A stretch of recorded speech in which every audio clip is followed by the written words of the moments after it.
بسم اللہ الرحمن الرحیم۔ مسئلہ پوچھا ہے ایک بہن نے، کیا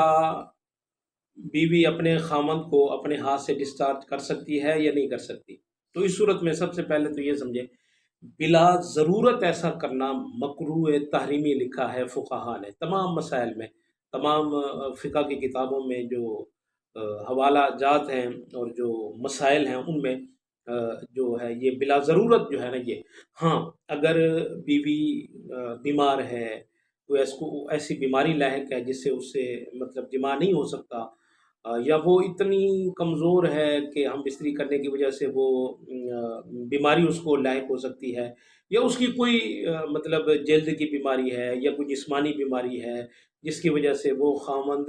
کی خواہش کو پورا نہیں کر سکتی، تو تب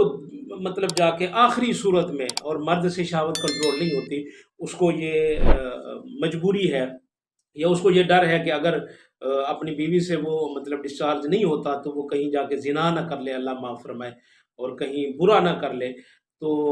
ایسی صورت میں بامر مجبوری فقہا نے لکھا ہے کہ ایسا کر سکتے ہیں، لیکن شوق سے ایسا کرنا یہ مکروہ ہے، گناہ ہے، اس سے بچنا چاہیے۔